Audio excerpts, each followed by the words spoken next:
महोदय जी का हार्दिक अभिनंदन, आभार कि उन्होंने हमको ये अवसर दिया और वो यहाँ पधारे।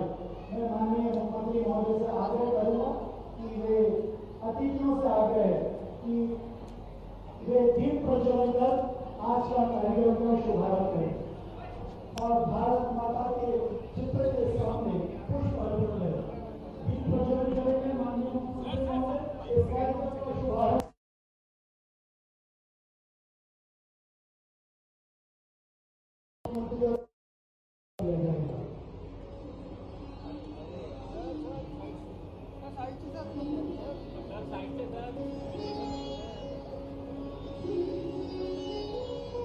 अभी हमारे माननीय मुख्यमंत्री महोदय और उनके साथियों द्वारा दीप प्रज्वलन का कार्यक्रम किया जा रहा है।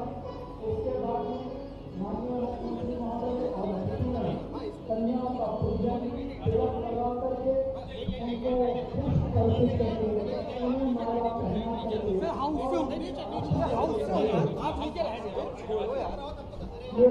मीडिया के साथियों से आग्रह है कि कृपया आध्यात्मिक कार्यक्रम में और मंच पर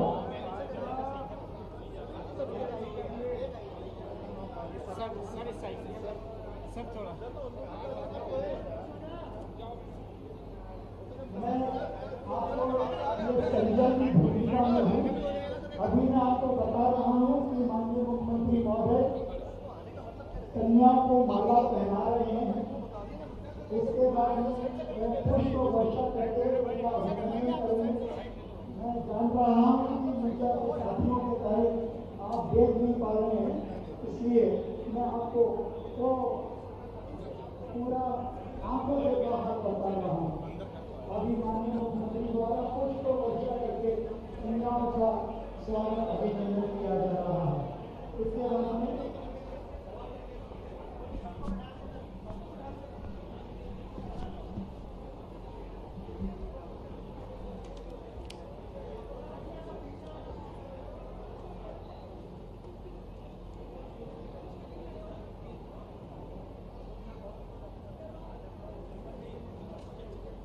मैं अब जो हमारी परंपरा है, हमारे अतिथियों का स्वागत, मैं माननीय मुख्यमंत्री महोदय के स्वागत के लिए हमारी जो दानदाता है श्रीमती गायत्री अग्रवाल, आपसे आग्रह करूंगा, अग्रवाल कंस्ट्रक्शन कंपनी की संचालिका श्रीमती गायत्री अग्रवाल अति शीघ्र पधारें और हमारे माननीय मुख्यमंत्री महोदय का पुष्प से हम लोगों से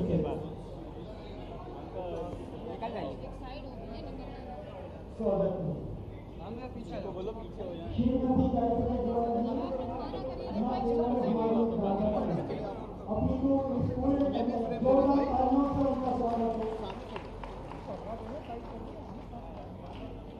श्रीमती गायत्री अग्रवाल जी न केवल दानदाता हैं, पूरे मानवता और धन से इस कार्यक्रम में हम लोग सहयोग करते हैं। आपका बहुत बहुत अभिनंदन।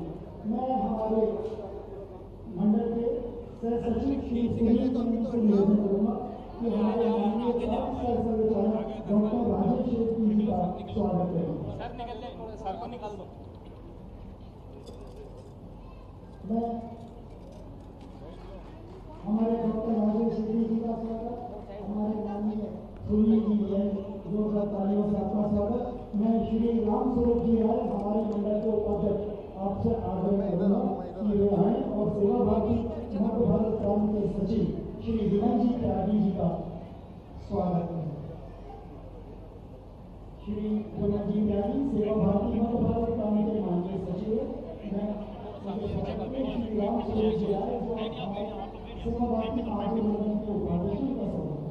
मैं श्रीमती अंजना श्रीवास्तव जी से आग्रह करूंगा कि श्री त्रिलोकी अग्रवाल जी का स्वागत।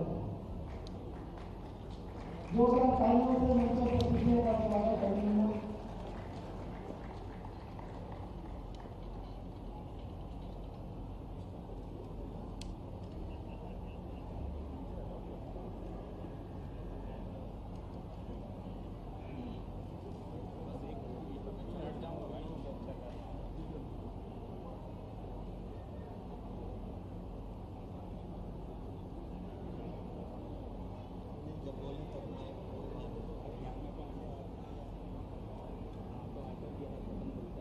मैं हमारे मीडिया के साथियों से निवेदन करूंगा कि कृपया करके हमारे अतिथि, हमारे जो माननीय अतिथि पधारे, वो माननीय मुख्यमंत्री महोदय को देख नहीं पा रहे हैं।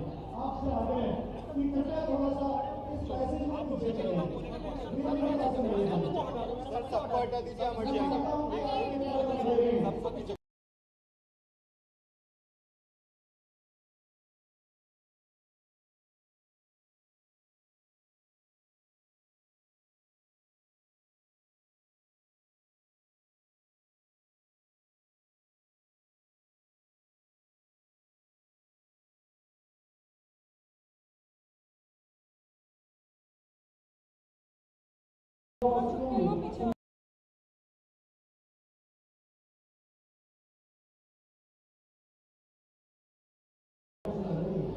सेवा भारती का उद्देश्य न केवल समाज के अंतिम व्यक्ति को स्वावलंबी बनाना है, अपितु उसमें राष्ट्रीय का प्रभाव जागृत करना भी। सेवा भारती का कार्य शहर के बस्तियों के अलावा सुदूर ग्रामीण एवं वनवासी क्षेत्रों में भी फैला हुआ है। सेवा भारती मुख्य रूप से 5 आयाम के माध्यम से सेवा कार्य चला रही है: शिक्षा, स्वास्थ्य, स्वावलंबन, सामाजिक एवं आवागमन। वर्तमान में भोपाल शहर के लगभग 345 बस्तियों में महावीर मंडल की 54 बस्तियों में संस्कार केंद्र, निवेदिता भारती, किशोर भारती, भजन मंडली और वैभवश्री आदि की कुल 177 प्रोजेक्टों द्वारा सेवा कार्य समाज से प्राप्त सहयोग राशि से किया जा रहा है।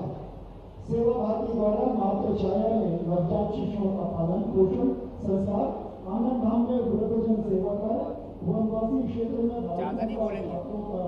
छात्रावास, दिव्यांग बच्चों का अध्यापन हेतु सेवा कार्य चलाए जा रहे हैं। साथ ही चिकित्सा सेवा, न्यूरोथेरेपी, वैकल्पिक चिकित्सा, योग और विधि आयाम का कार्य भी सेवा भारती द्वारा किया जा रहा है। इस प्रकार से सेवा भारती द्वारा निरंतर सेवा कार्य सेवा बस्ती में किए जा रहे हैं। इसके अलावा बहुत ही अपनी कमियों के बाद भी जो बालक बालिकाएं मेधावी होते हैं, जो बहुत अच्छे अंकों से अपना स्थान प्राप्त करते हैं, ऐसे मेधावी छात्र छात्राओं का सम्मान भी पूरे महानगर में किया जाता है। इस प्रकार से सेवा भारती द्वारा सेवा बस्तियों में सेवा कार्य किया जा रहा है। और उसके अलावा पूरे महानगर में जैसा कि आज आयोजन है, ऐसा ही आयोजन या इससे छोटे क्रम में भी आयोजन पूरे महानगर में कन्या पूजन का कार्यक्रम। कन्या पूजन क्यों होना चाहिए, कन्या पूजन क्यों किया जाना चाहिए, इन सब के बात को रेखांकित करने के लिए मैं सर्वप्रथम आज के कार्यक्रम के माननीय अध्यक्ष महोदय, हमारे माननीय प्रांत सह संचालक महोदय डॉक्टर राजेश सेठी जी से निवेदन करूंगा कि वे आए और हमको अपना मार्गदर्शन दें। डॉक्टर राजेश सेठी जी हृदय के विशेषज्ञ हैं, हृदय को जीतना भी जानते हैं और हृदय में बसना भी जानते हैं। मैं डॉक्टर राजेश सेठी जी से आग्रह करूंगा कि माननीय प्रांत सह संचालक जी आए और हमारे को मार्गदर्शन करें। डॉक्टर राजेश सेठी।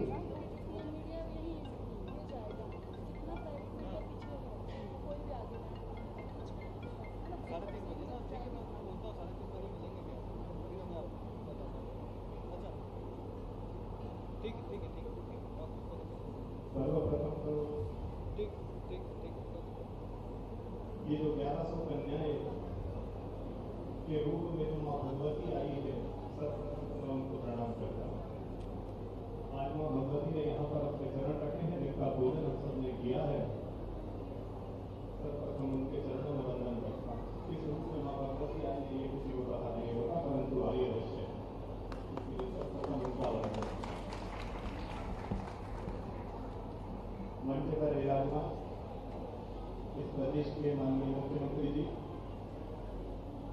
जो हमारे संगठन का एक मूल मंत्र है, जिस लक्ष्य को लेकर के हमारा संगठन चलता है, ये राष्ट्र को परम व्यवहार तक लेकर के जाना और धर्म और संस्कृति की रक्षा करते हुए परम व्यवहार तक लेकर के जाना, उससे हमारे साथ सहयोगी ऐसे श्री मोहन जी यादव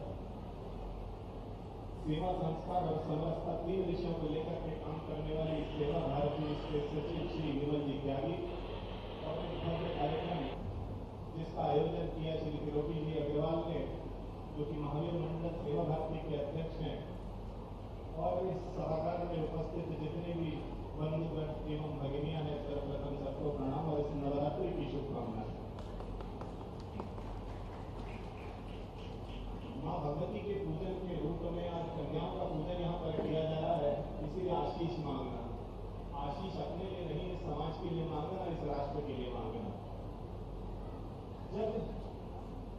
सेवा भारती काम करती है तो 3 विषयों को लेकर के काम करती है। आप सबने वो जो पुस्तक पढ़ा होगा उसमें 3 शब्द लिखे थे, एक था सेवा, दूसरा था संस्कार और तीसरा था समरसता।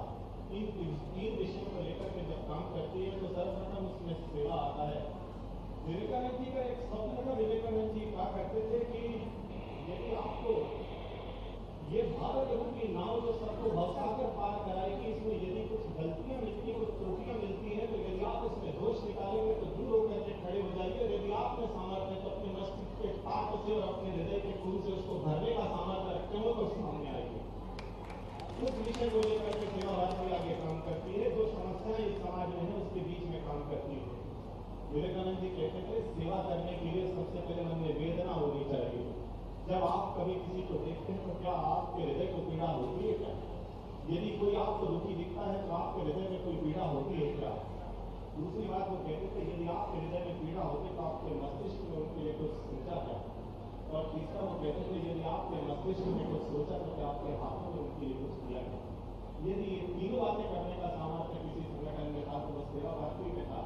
और जो विवेकानंद जी ने स्वप्न देखा था कि ऐसे युवाओं का निर्माण करना, ऐसे समाज का निर्माण करना जिसके अंदर वेदना और वेदना के रूप में संवेदना प्रकट होती हो और उसके रूप में कहीं ना कहीं कोई कार्य जो है वो सामने दिखने लगता है, तो सेवा भारती कर सकती है और कोई नहीं कर सकता।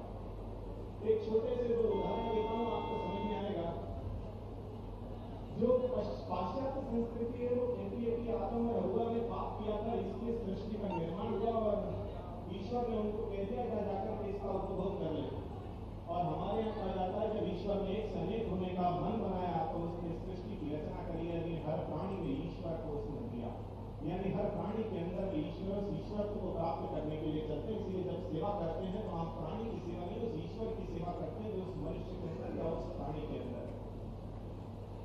जब रामकृष्ण परमहंस चले एक बार और जब जा रहे थे भगवान विश्वनाथ के दर्शन करने को, तो रास्ते में हमने देखा कि कुछ बच्चे झूठे डोले पत्थर लेके भोजन कर रहे थे, उसी को चाट करके भोजन कर रहे थे। उनसे रहा गया, हमने गाड़ी रुकाई, जो सामान लेकर के निकले थे भोजन का वहीं पे उतारा और बच्चों को भरपेट भोजन कराया, सारे मेवे उनको दे दिए और उसके पश्चात बोले चले। तो सबने बोला चलिए अब तो बाबा विश्वनाथ के दर्शन करने चलना है। तो रामकृष्ण परमहंस के पास साक्षात भगवान विश्वेश्वर यहाँ पर आकर दर्शन दे गए, तो वहां जाकर क्या ये सोच है आपकी संस्कृति की।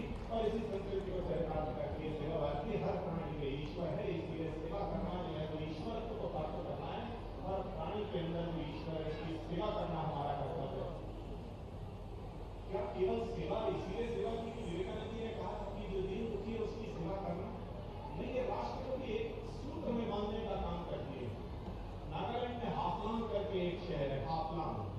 उस हाफलांग शहर में एक सेवा भारती ने एक छात्रावास चलाया जो कि वहां के लोकल ट्राइबल लोगों के लिए चालू किया। और वहां पर जो वनवासी थे जो आरंभ किया उसको तो कृष्णचंद्र मिश्रा जी जो कि प्रचारक थे, जो कि धोती कुर्ता पहनते थे और वो कभी भी ठंडे कपड़े नहीं पहनते थे, वो गर्म कपड़े कभी नहीं पहनते थे, ठंड के लिए ना चप्पल पहनते थे ना जूते पहनते थे। वो हाफलांग चले गए, शुद्ध शाकाहारी थे, परंतु वहां के बच्चे पूरे मांसाहारी थे। उन सबके लिए मांस बनता था, परंतु वो रोटी अचार के साथ लेकर के खाते थे। और उसने ये तब किया कि वो बच्चों को उन्होंने बिल्कुल पिता का प्यार दिया। और जब वो 200 बच्चे निकले तो उनमें से 11 बच्चे ऐसे निकले जिनने जाकर के ये प्रण किया कि बाबूजी ने जो हमारे लिए किया उसका हम कहीं ना कहीं उत्तर देंगे। और उन्होंने 11 ऐसे सरस्वती शिशु उन्होंने हाफलांग के बारे में चालू कर दिए। ये राष्ट्र को जोड़ने का काम सेवा भारती करती है। आसाम के चाय बागान सबने सुने होंगे। आसाम के चाय बागान की स्थिति ये थी कि इतना दूरस्थ इलाका था और गरीबी इतनी थी कि वहां पर विवाह नहीं होते थे। वहां 3 पीढ़ियां खड़ी हो गई थी, परंतु संबंध पति पत्नी का किसी के रिश्ता नहीं, तो मरती थी तो विधवा नहीं कहलाती थी। सेवा भारती के प्रचारक के प्रतिपन जी को वहां पर गए, उन्होंने जाकर वहां पर जब हाल देखा तो उन्होंने मन बनाया, समाज से पैसा इकट्ठा किया और वहां पर विवाह आरंभ किए। आज से 15 वर्ष पहले जब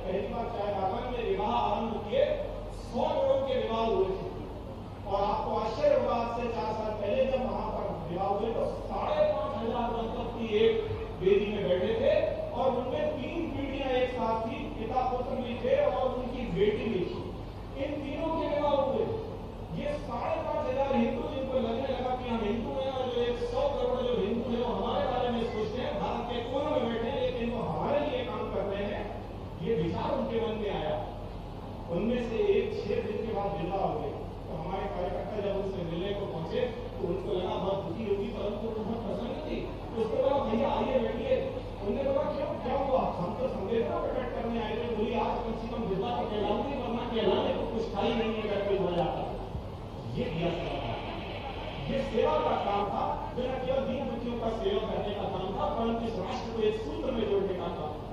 त्रिपुरा में जब आपदा आई तो 2000 छात्रों को लेकर के पूरे भारत में पढ़ाया, और आपको आश्चर्य होगा उनमें से 350 छात्र आज वहां पर जाकर के तुलसी पढ़ाते हैं, कबीर पढ़ाते हैं, रविदास पढ़ाते हैं। ऐसे छात्र दिए सेवा भारती में। ये काम किया सेवा भारती ने सेवा के क्षेत्र में, जो केवल दीन दुखियों की सेवा नहीं, परंतु इस राष्ट्र को एक सूत्र में बांधने का काम। दूसरा विशेष में संस्कार का। जब राम वापिस आए और राम जब अयोध्या वापिस आए तो उन्होंने आकर देखा मथुरा में लगा शुद्ध शासन था, तो उन्होंने भाई शत्रुघ्न को कहा कि तुम्हें जाना पड़ेगा वहां पर, जो संस्कार है वहां पर उनका शरण हो गया है, इन संस्कारों की पुनर्स्थापना करनी होगी। तो शत्रुघ्न बोले भाई आप 14 वर्ष बाद आए हैं, आपके साथ समय काटना चाहता हूँ, आप लक्ष्मण को भेज दीजिए, वो तो 14 वर्ष आपके साथ रहे थे। राम ने कहा अरण्य संस्कृति से लौटे हैं लक्ष्मण, अभी तो उनको अयोध्या की संस्कृति में कुछ समय लगेगा, जाना तुम्हें ही पड़ेगा। और भरत जो है, भरत तो युवराज है, इसलिए जा नहीं सकते, इसलिए शत्रुघ्न को ही जाना पड़ेगा। शत्रुघ्न गए और वहां पर जाकर लंकासुर के शासन को समाप्त किया और वहां पर अयोध्या की संस्कृति का पुनर्स्थापना की। यही ऐसे शत्रुघ्न सेवा भारती बना रही है, जो माताएं बहनें और भाइयों के रूप में ये शत्रुघ्न है, जो समाज में काम कर रहे हैं, संस्कारों की पुनर्स्थापना कर रहे हैं, ये सेवा भारती। इसमें तीसरा विषय हम लेकर के निकले, जो समरसता का विषय है। यहाँ आया और मुझे पता चला, मुझे 5-10 मिनट बोलना है, तो जोड़ रहा था चीजें कि कहाँ से क्या बोलना है, इसलिए सब चीजें संकलित कर रहा हूँ। और यहाँ सब अपने ही बैठे, इसलिए कोई त्रुटि होगी तो सब क्षमा तो मुझे कर ही देंगे, क्योंकि आप तो सब मेरे अपने हैं। तीसरा विषय इसमें लेकर निकले, समरसता का विषय। समरसता, किसी भी राष्ट्र को यदि प्रगति करनी होती है तो उसमें एकता होनी चाहिए, और एकता तभी होगी जब समता होगी। हम तो अंग्रेज पढ़ा के चले गए कि हम पिछड़े लोग हैं, यहाँ पे महिलाएं जो चीज उनका यहाँ पर तिरस्कार होता था, आर्थिक आधार पर यहाँ पर कहीं न कहीं संबंध जो तोड़े गए, यहाँ पर जाति के आधार पर उन सबको बांटा गया, और हम सब उनकी बातों को मानते चले गए। वो हमको स्नेक चार्मर का देश, यानी सांप पालने वालों का देश बोलते रहे और हम मानते चले गए। लेकिन आपने कभी सोचा, विलियम बेटमर और थॉमस मोनरो, ये दो आदमी थे जिन्होंने भारत की शिक्षा जो व्यवस्था थी उस समय 1830 में उसकी स्टडी करी, तो उन्होंने वहां पर एक जाकर के ब्रिटिश पार्लियामेंट में बोला कि भारत 100% साक्षर है। अगर भारत 100% साक्षर था तो महिलाएं कहां से साक्षर नहीं थी। ये शिक्षित देश था, उनने आकर के इसको एक अशिक्षित देश बता दिया। वो कहते थे कि यहाँ पर हमने आकर सभ्यता सिखाई, वो कहते थे आपकी आधार पर यहाँ पर कहीं ना कहीं डिफरेंस है।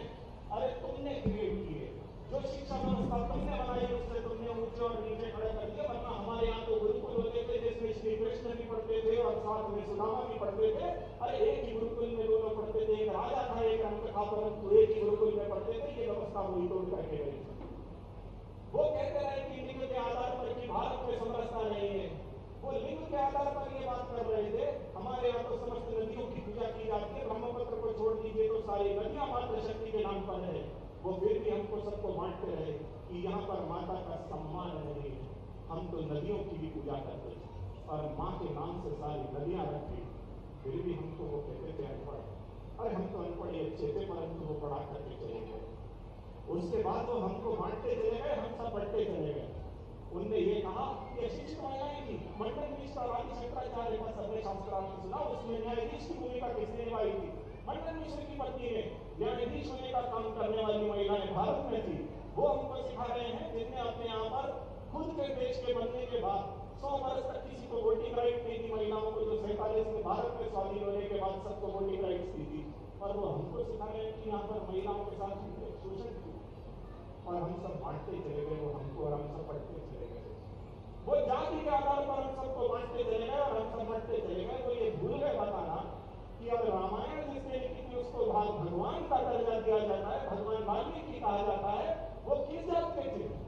ऐसे ग्रंथ लिखा जो ब्राह्मणों के लिए एक ग्रंथ है, उसको रचयिता उसके कौन थे? महिदास थे, जिनको वो लोग शूद्र कहते थे और उनकी पूजा ब्राह्मण करते हैं। हमारा समाज तो ऐसा समाज था जिसको सब एक थे। ये बांट के चले गए और हम सब बढ़ते चले गए और हम सब जाति पंथ के आधार पर बढ़ते चले गए।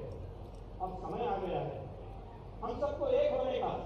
एक क्लास में एक टीचर ने एक बार एक ब्लैक बोर्ड पे लाइन बनाई और बोला कि इसको बिना मिटाए छोटा करके दिखाओ। सब हंसने लगे कि कैसी पागल टीचर है जिसने बोला बिना मिटाए इस लाइन को छोटा कर सकते हो क्या? एक लड़का बीच में हाथ उठा रहा था तो सब हंसने लगे, टीचर पागल, ऊपर से लड़का पागल तो बोल रहा है बिना मिटाए इस लाइन को छोटी हो गई। ये जातियां छोटी नहीं है, ऊपर की बड़ी लाइनें, हम सब हिंदू हैं, हम सब भारत माँ के पुत्र और पुत्रियां, हम सब भारत माँ की संतानें, हम सब एक हैं। ये विचार मन में रखना। आज हम सब यहाँ पर आए, ये 3 विषय मैंने भी पत्रक पे पढ़े थे, तो इसलिए 3 विषयों को जोड़ करके कुछ 5 मिनट का समय दिया था, 2 मिनट ऊपर हो गए होंगे। पर मैं अपनी वाणी को समाप्त करने से पहले जो माँ भगवती इन कन्याओं के रूप में आई है, उनसे एक आह्वान करता हूँ कि इस राष्ट्र को आशीष देना। और तो विवेकानंद का स्वप्न था कि मैं इस भारत माँ को उस सिंहासन पर आरूढ़ देख सकता हूँ, भारत माँ को उसी सिंहासन पर बैठाना। हे माँ, ये वरदान भारत को देना। बस इतना ही कहकर मैं अपनी वाणी को विराम देता हूँ। जय भारत।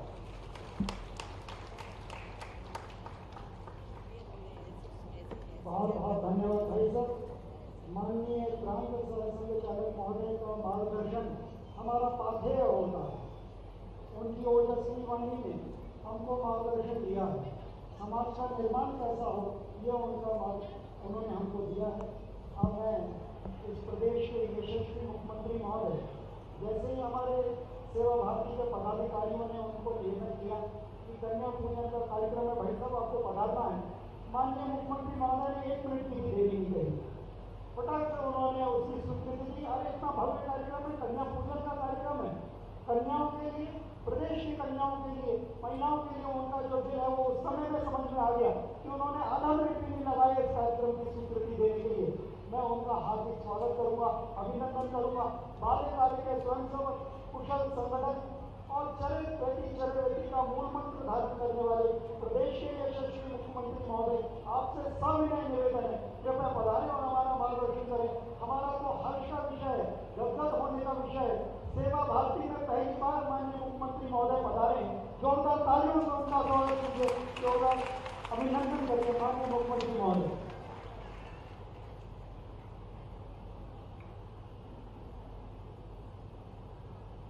नवरात्रि का पावन पर्व और नवरात्रि आज 4था दिन है।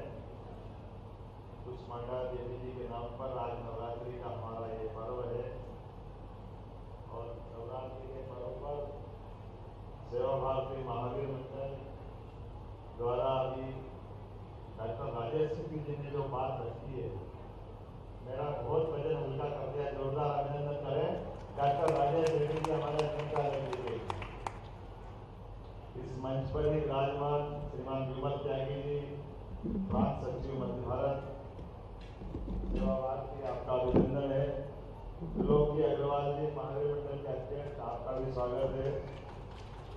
और अग्रवाल जी के लिए जोरदार ताली बजा, बहुत अच्छा कुशल संचालन कर रहे हैं। हमारे लिए तो जगत जननी जगदम्बा और अपना पूरा भारत तो क्या भारतीय संस्कृति, ये हमारी माँ जगदम्बा के दृष्टि आधार पे ही है। और इसीलिए जो विस्तार से बात कही उसी की मैं पुष्टि करता हूँ। हमारे लिए नवरात्र 1 साल के 2 हिस्सों में, छोटी और बड़ी नवरात्रि, ये हमारे अपने उस आदिकाल चली परंपराओं को गौरवान्वित करती है। मातृशक्ति की क्या महत्ता है, वर्ष के निर्धारण में भी ऋतु परिवर्तन के समय जब समय बदलता है तो हम अपने आप को तैयार कर ले। तो नवरात्रि के उपवास से जोड़ करके हमारे लिए डॉक्टर हार्ट के भी डॉक्टर है। अभी आपने भाषण अच्छा दिया है और आपकी अच्छी एक साख भी, तो शारीरिक हमारी फिजिकल एक्टिविटी में उपवास का भी महत्व है। हम सब समझ सकते हैं कि नई ऋतुओं का स्वागत करने में, और ये तो शारदीय नवरात्रि है, शरद पूर्णिमा की तरफ ले जाते हैं। और शारदीय नवरात्रि से हम अपने शीत ऋतु की तरफ जब बढ़ेंगे और पूरे वर्ष के भी दुनिया के कई देश होंगे 200 से ज्यादा, लेकिन एकमात्र देश ऐसा भारत है जो मातृ संस्था के आधार पर पूरी वसुधा को हम अपनी मातृ संस्था के नाम से, इसलिए अपनी पृथ्वी को भी माता मानते हैं। हमारे देश में भी 200 से ज्यादा देश जो अपने अपने देश को पुरुष संस्कृति से जोड़ते हैं। एकमात्र संस्कृति है जो भारत माता की, इसमें आनंद महसूस करते हैं। और ये मातृ संस्थाओं में भी हम अपने प्रकार से बुद्धि की देवी सरस्वती, धन संपदा चाहिए तो लक्ष्मी जी, और हमारे बीच में जगदम्बा। जब हमारे महादेव के हाथ टेक दे तो जगदम्बा भवानी घंटंडी बन के निकल कर आती है, तो उसका जो रूप है उसका स्मरण मात्र से रोमांच हो जाता है। मैं आज के अवसर पर सेवा भारती के बहुत सारे काम को समझ रहा हूँ। सच में जो रामकृष्ण जी ने कहा है, विवेकानंद ने भी भगवान की प्रति जिज्ञासा बताई, लेकिन एक ही बार दर्शन किए माता के और उनकी जिज्ञासा का समाधान होगा। ये वही बात जो रामकृष्ण ने सिखाई, और ये रामकृष्ण का हमारे यहाँ तो कहा है, भूखे भजन न होए गोपाला, संभालो अपनी कंठी माला। हमारी संस्कृति में भोजन का भी महत्व है, भाव का भी महत्व है, और उससे बढ़ के यत् पिंडे तो ब्रह्मांड है। हमने तो अपने पिंड को ब्रह्मांड से जोड़कर देखा, इसलिए सभी बातों का एक ही समावेश है। और ये नवरात्रि में छोटी छोटी नवदुर्गा के रूप में सरकार भी उसी दिशा में काम कर रही है। अपना तो इस संस्कृति में इतना भाव है कि मैं अपनी भारतीय जनता पार्टी के नाते से बोलना चाहूंगा कि हमारी संस्कृति में जो मूल तत्व है, जिससे जीवन के अंदर हमारे सीधे सीधे उसका रिश्ता बनता है, उसी नाते से नदी पहाड़ पर्वत की तो बात अलग है, हमने अपने जीव मात्र से प्रेम करने की बात कही। और यशस्वी प्रधानमंत्री का अभिनंदन करो, आज के इस दौर में जब रूस और यूक्रेन दोनों युद्ध कर रहे हैं, लेकिन शांति का मार्ग हमारे अपने भारत के माध्यम से प्रधानमंत्री को स्मरण करते हमें इस बात का नरेंद्र मोदी ने जिस ढंग से अपनी भूमिका अदा की। और आज भी हम ये इजराइल और ईरान का युद्ध का, लेकिन कल जो बात भारत से उम्मीद है, यशस्वी प्रधानमंत्री से उम्मीद है, जोरदार अभिनंदन करो माननीय नरेंद्र मोदी जी। क्योंकि नवरात्रि शक्ति संचय का पर्व है और शक्ति संचय देश करे, इसलिए हमारे यहाँ सेवा भारती के संस्कारों के माध्यम से सभी वर्गों का ध्यान रखने सेवा भारती तो बहुत पवित्र काम करती है। उस वर्ग के लिए जहाँ बहुत कम दृष्टि आती है, हमारे धनी देश बहुत सारे होंगे, धन संपदा टेक्नोलॉजी वो सब कुछ है, लेकिन धन है मन नहीं, और मन के अभाव में वहां बच्चे स्कूल में एक दूसरे की क्या होता बताने की जरूरत है, गोलियां चल जाती। यह हमारा अपना देश है जो कोविड के कठिन काल में भी सेवा भारती सहित सब संगठन ने हमारी जो सेवा के काम चलाए, जिसके बलबूते पर भारत ने इतने बड़े विशाल देश में इतनी कठिन चुनौतियों के बीच ऐसा लगे नहीं कि इतनी गंभीर बीमारी से निकल के हम आए। मैं आज के अवसर पर सेवा भारती के सारे कामों के लिए सरकार आपके साथ सदैव खड़ी है। मैं भी अपनी ओर से नवरात्रि के पावन पर्व की, आगामी दशहरे की, दीपावली की सबकी बधाई। और चूंकि सेवा भारती अपना काम करती है, लेकिन सेवा के काम के साथ साथ संस्कार की बात भी जो करती है, मैं आपके सभी भावों की एक तरह से अनुमोदना करते हुए मेरी बात समाप्त करता हूँ। बोले जगदम्बे महारानी की। बहुत बहुत धन्यवाद माननीय मुख्यमंत्री महोदय, आपका आश्वासन ही हमारे लिए बहुत है। आपने जिस प्रकार कहा कि सेवा भारती के प्रत्येक कार्य की मध्य प्रदेश शासन से पीछे, आप पुनः जोरदार तालियों से अभिनंदन मैं हमारे माननीय मंडल के सह सचिव श्री सुनील जैन जी से आग्रह करूँगा कि यहाँ आभार ज्ञापित करें। श्री सुनील जी जैन।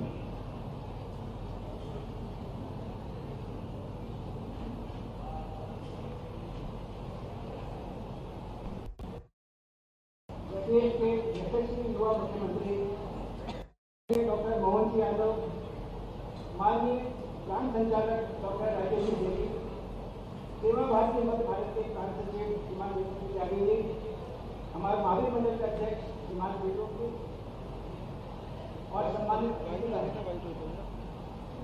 धार्मिक मान्यताओं के अनुसार कन्याओं को माँ दुर्गा का स्वरूप माना जाता है। इससे माँ दुर्गा की विशेष रूप से हमें नवाचार होती है। आज आदरणीय डॉक्टर मोहन जी ने इस पुण्य काम को निभाया है। निश्चित ही माँ की कृपा और शक्ति के रूप में आप प्रदेश को एक नई ऊंचाइयों पर ले जाएंगे और प्रदेश में सुख और समृद्धि आएगी। हम आदरणीय मुख्यमंत्री जी का हार्दिक धन्यवाद देते हैं जिन्होंने अपने व्यस्त कार्यक्रम से समय निकालकर इस शुभ अवसर पर पधारकर हमें बराबर किया।